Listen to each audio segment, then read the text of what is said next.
ভাই আসসালামু আলাইকুম। কিছু মনে করবেন না, আমি অনেকক্ষণ যাবত খেয়াল করলাম, অনেক দূর থেকে দেখতেছি, নোটিস করতেছি আপনি কান্না করতেছেন। আমি আসলে কিছু মনে করবেন না, দেশি মানুষ দেখি একটু কৌতূহলী প্রশ্ন করলাম। কি হয়েছে ভাই, কি সমস্যাটি বলেন তো আমাকে। কি বলবো ভাই, দুঃখের কথা।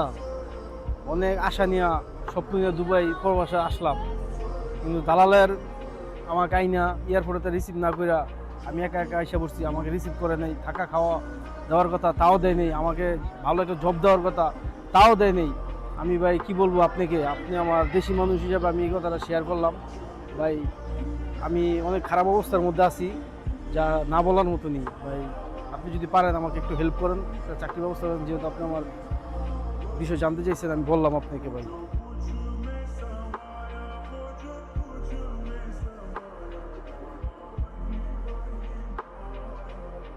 সবই বুঝলাম, আসলে আপনার লগে অন্যায় হয়েছে জিনিসটা, অন্যায়। তারপরও বিষয় কি জানেন, আপনি যেহেতু বিদেশ চলেই আসছেন, আমরা বর্তমানে আরব আমিরাতে সবচেয়ে বেশি প্রবাসীরা কষ্ট করে শুধুমাত্র একটা পারফেক্ট লাইন না ধরে আসার কারণে। আমি জানি না আপনি কার মাধ্যমে আসছেন, কে আপনাদের কিভাবে প্রবলেম দেখাইছে, কি কইছে না কইছে, তবে আসার আগে আপনার উচিত ছিল ভালো মতো জাস্টিফাই করে আসা। কারণ বৈধভাবে আসলে, লিগ্যাল প্রসেসে আসলে এই আরব আমিরাতে কেউ না খায় থাকে না, কারো কাজের অভাব হয় না, সবাই কাজ করতেছে, সবাই দিব্যি করতেছে।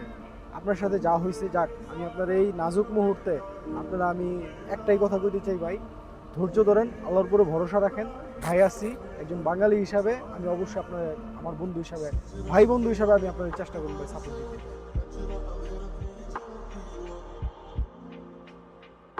ভাই আপনি অপরিচিত মানুষ হয়ে আমাকে এই কথাটা বললেন। খাওয়া দাওয়া তো মনে করেন নাই, আপনি চলেন আমার সাথে এখন খাওয়া দাওয়া করবেন আসেন। প্রতিদিন হাজারো প্রবাসী স্বপ্ন নিয়ে বিদেশে আসে, কিন্তু ভুল সিদ্ধান্ত আর দালালের মিথ্যা প্ররোচনায় অনেকেই হয়ে যায় প্রতারিত।